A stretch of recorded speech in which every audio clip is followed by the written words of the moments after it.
Hi, David Vizard here, and you guys are watching PowerTec 10. In this edition, which will be episode 153, boy, we're cranking on to the 200 mark, we're going to look at one of the most underrated and possibly underdeveloped intake manifold for street and street strip race engines. What is this manifold? It is the two-plane intake manifold.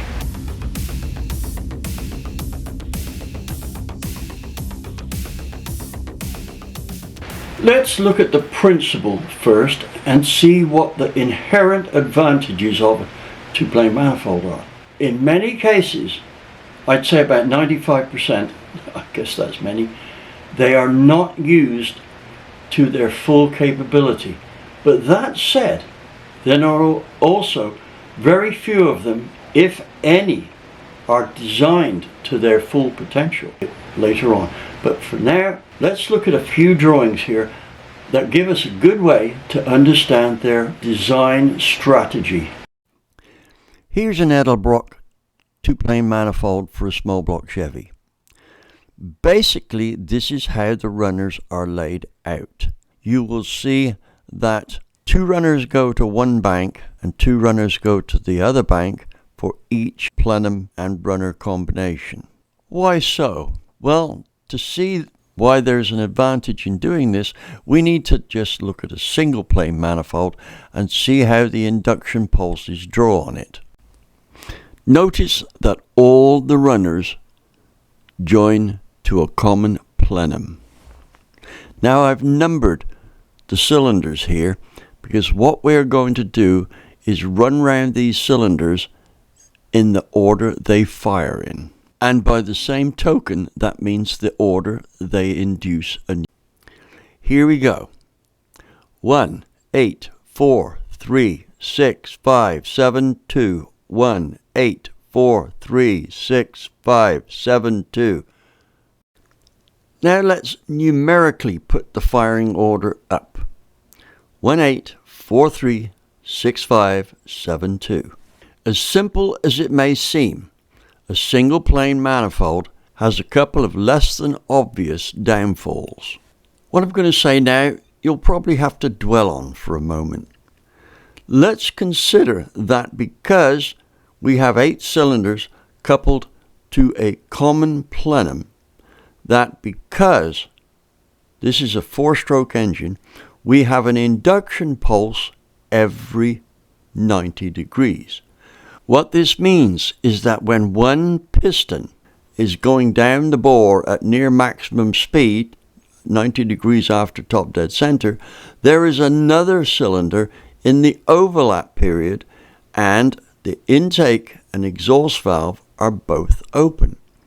Now, this means that the piston that is going down the bore at high speed will not only draw from the carburetor, but it will also suck charge through the open exhaust valve of the cylinder just about to draw and into the manifold.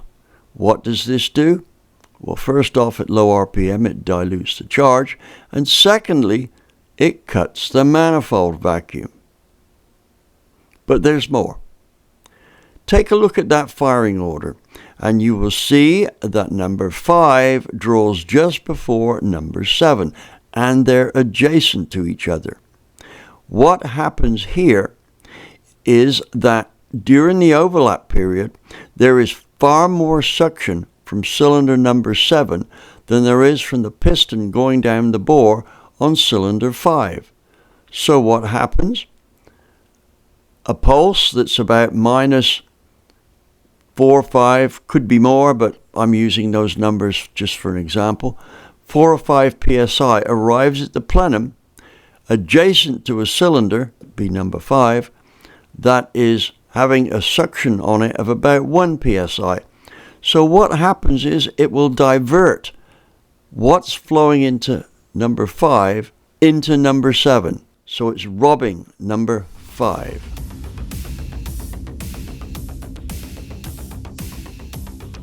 This drawing shows a stock GM 4-barrel intake airflow versus a modified one. As you may expect, the stock numbers are those lower ones that are in the manifold entrance versus the modified numbers that are out on the yellow background. Now you will see how much has been gained here. I might also add that the proportions of the manifold as we look down on it are probably a little on the skinny side, but not much. So you can see that it doesn't exactly look like something that will flow well. So what, if any, are the advantages of a two-plane? And what may be the disadvantages? Now let's look at the advantages first. Before getting into that, I should say that very often a two-plane manifold is known as a 180-degree manifold. And the reason for that is the way the cylinders are connected. Each pair of barrels of the carburetor sees an induction pulse 180 degrees from the previous one. What this means is there is virtually no robbing of one cylinder versus another through the overlap. So what we have with a given camshaft is more vacuum, great for the street. So that's advantage number one. Advantage number two, we tend to get longer runners which are more applicable to street and thus low RPM use. That's advantage number two. Now those two advantages aren't where the limit is. There's one more advantage that was really useful back in the days when everything was built down to a price. Motor manufacturers would rather put $10 into a hood ornament than $10 into an engine. People couldn't see the engine, they could see the hood ornament. Anyway, here's the point I want to make. In those days, the science of designing carburetors, the Holly was presenting, was not what it is today. One of the things that they failed on was fuel atomization. I say they failed on it. They didn't do so good. Now, if you've got a carburetor which has a flow like a vacuum cleaner, i.e. there's a vacuum cleaner sucking through it, for a given CFM of air going through that carburetor, there is less booster signal. In other words, it doesn't reach such high levels. It's just a constant medium level. And that's not good because the booster signal goes up almost with the square of the depression put on it. This means that if we've got a deal, I'm going to illustrate this, and it's suck, suck, suck, suck, suck, suck instead of suck. The fuel is stripped out of the booster in a more atomized fashion. Secondly, the heat crossover also took care of a lot of poorly atomized fuel. Most carburetors back then didn't have the science put into them that they have now. Since about the turn of the millennium, Holly have got to the state of building some fine carburetors, some of the best in the world. I'm serious, I've got experience with some of the best in the world. Delortos, Webers, SUs, you name it. Now, that two-plane manifold was doing this, suck, suck, suck. And the airflow through the carburetor was literally pulse, pulse, pulse at relatively low RPM. That made it atomize the fuel better. That allowed it to evaporate even better when it hit the hot surface on the intake manifold from the heat crossover. And so the engine ran smoother, got better mileage, and probably more power. But that's the end of the advantages. So let's look at what the disadvantages are. First, it's much more demanding in terms of design because the ports tend to have a rather tortuous route from their individual plenum to the port. You can see nothing is aimed straight on. There's a fairly stout 90-degree or close to it, or sometimes more, turn in each runner. It's not good for flow. So that's a mark against it. The second thing, and this is so often overlooked, is that with a fully divided two-plane, that is not cut out in the plenum, you are effectively cutting the CFM of flow presented by the carburetor to a particular cylinder. Now let me put some numbers with that. If you've got, say, 1,000 CFM on a single plane manifold, at any one time, any cylinder that's drawing has access to, I would say, around about 800 CFM. So about 80% for any one cylinder. Now, let's put that 1,000 CFM onto a divided plenum as per a two-plane. No connection between the high plenum and low plenum. What happens? Well, we can see immediately that the most any cylinder's got access to is going to be 500 CFM because any one cylinder can only see two barrels. So, ideally, and this is often overlooked, a two-plane manifold needs more CFM than a single plane. So where does all this leave us? Well, we've got all of those strikes against a two-plane for making power. But when air demand can be satisfied more easily at lower RPM, they make great torque. Why? Because they're not sharing an induction pulse with any other cylinder. It's almost like having an IR system. Very close. 95% of the gains you get with an IR system are seen with the two-plane manifold. I should have said, or can be seen. Now the question is this. With the airflow problem brought about by the need of somewhat contorted ports compared with a regular 360 or single plane manifold, we can see that power will be reduced. We can also see that power will be reduced if we carb it as we would do for a single plane manifold. It's not enough. However, I know a lot of you are going to say, well, we didn't really find much difference with a bigger carburetor than we had on a single plane. Well, I'll tell you why.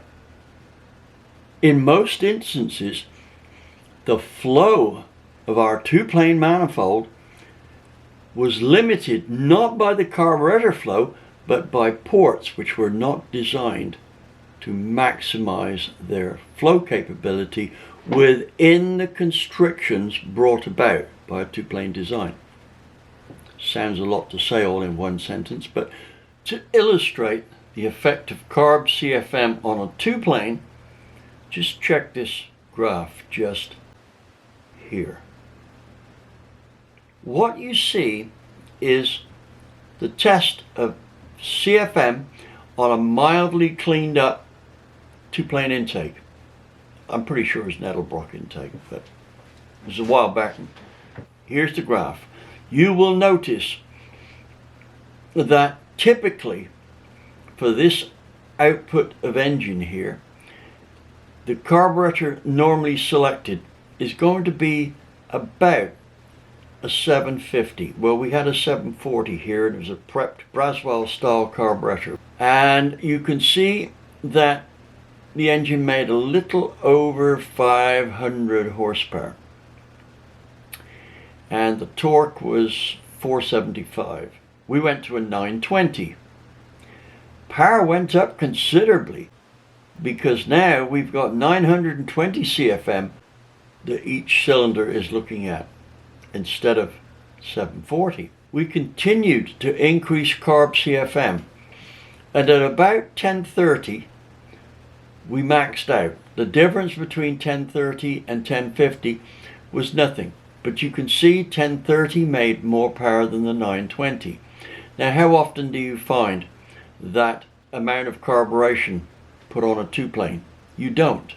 Now, that's not to say that it runs great low down. We only check the top end here.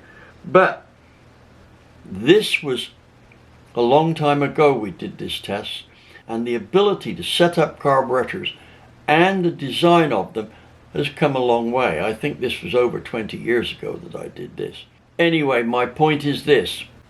What we need is a manifold that will allow us full access of a big carburetor.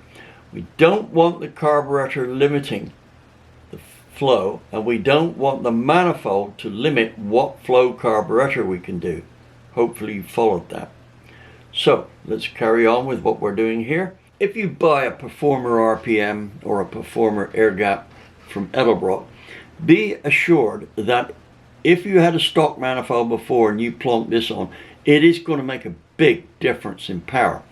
Don't let me lead you down a path of disbelief here. They do make a lot of difference. However, what if they were optimized? You know, somebody really put some work into it. They would be much, much closer to what we see with a single plane. They would probably half the gap. And I wouldn't be surprised if they didn't increase the torque output down at lower RPM as well. So, down the road I'm going to show a few manifolds modified like this. Now, you might call what Eric and I are planning to do here as not so much of an invention of a new two-plane, but an evolution. However, the evolution of two-plane manifolds has been going on without the two of us for a long time. Take a look at this drawing here. You will see that the stock GM one doesn't play into the airflow scenario very well, with all those bends in it with sharp corners at the edges. It's not designed for airflow. But then we move on to the aftermarket ones in the mid 60s to the mid 90s era, and you'll notice that although they are more flow friendly, they're made to have simple patterns. Those straight edges and corners in the runners are there not because there's any performance advantages to them, that just the manifolds are easier to make. But then we started to see computer-aided design come along, and now we see the intake manifolds much more like those on the right.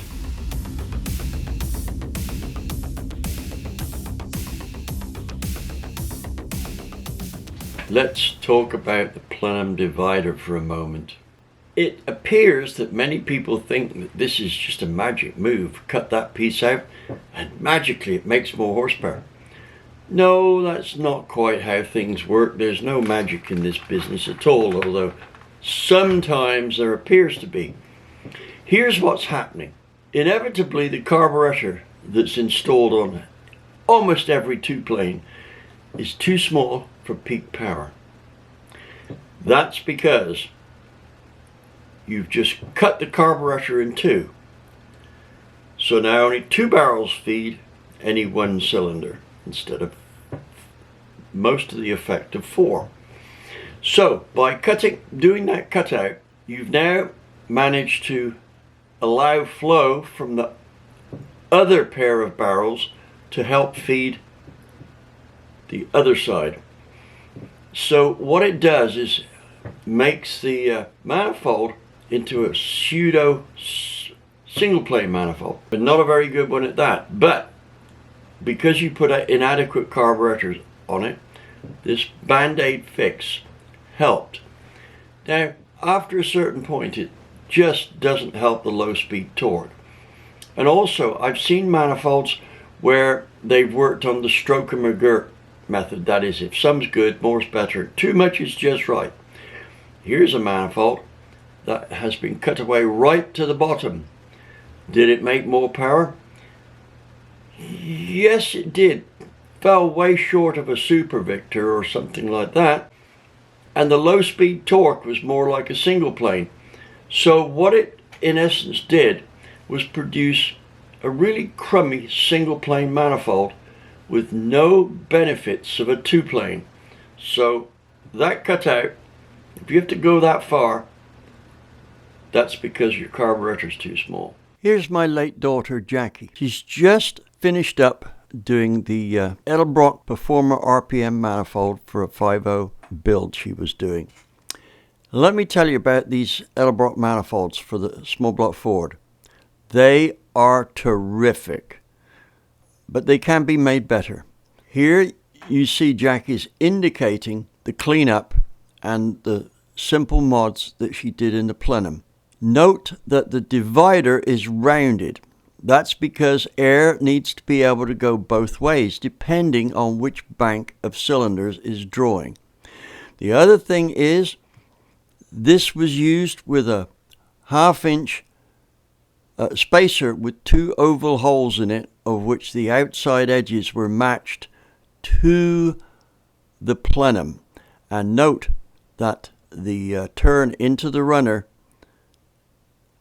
is radiused off.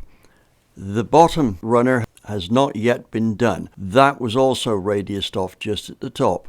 In that form, this manifold did really well.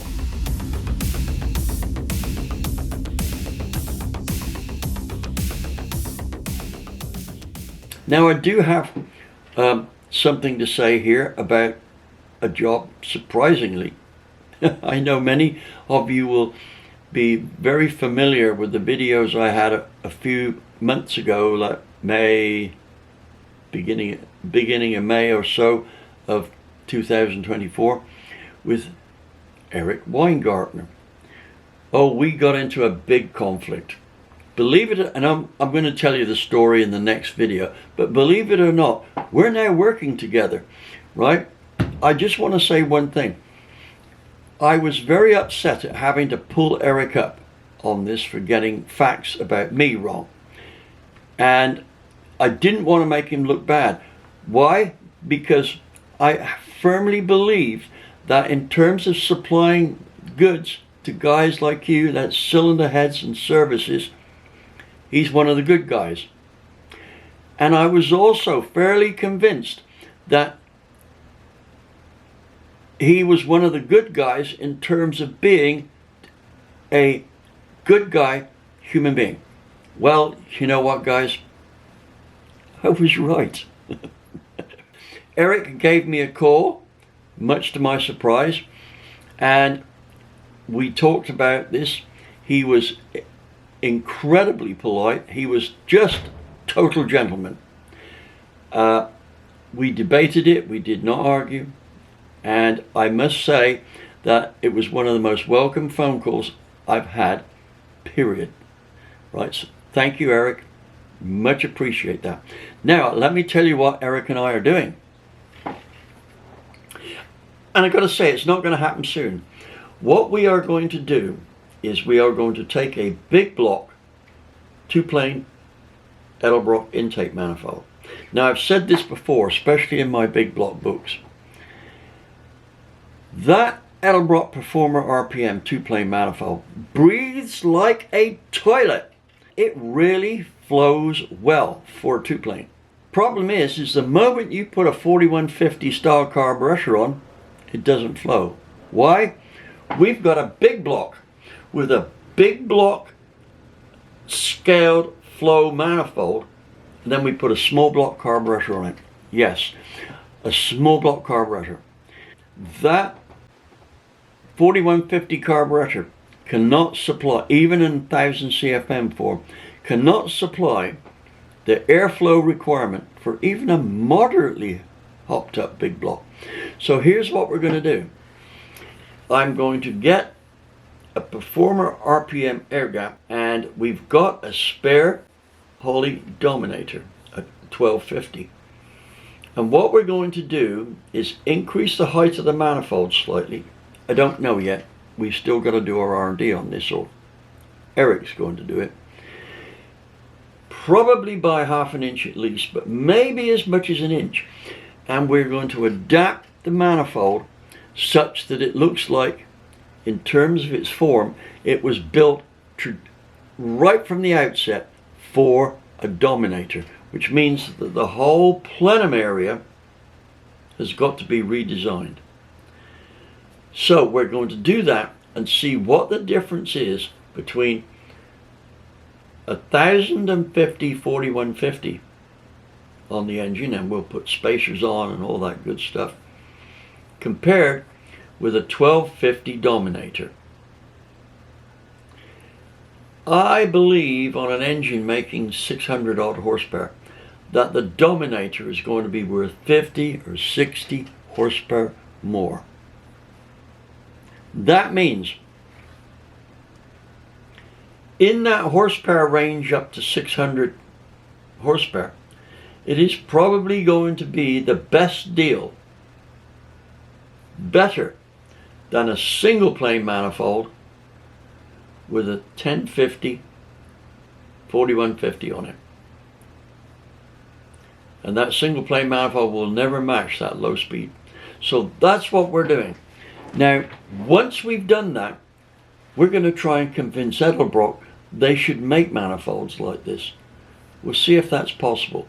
You know, Edelbrock have made some really good manifolds in the past, and I think that the big block manifold has not been updated because the LS engine is hogging the market. But if they made a new one like this, I think they would corner the big block market. So let's hope they do. Anyway, that's about all I've got to say on two plane manifolds. Now I'm going to look at single plane manifolds in the next video I do on this. So thank you for watching. Thank you, Eric, for your help here.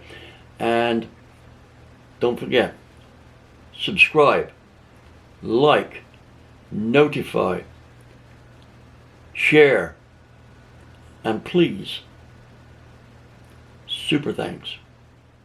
Thank you for watching.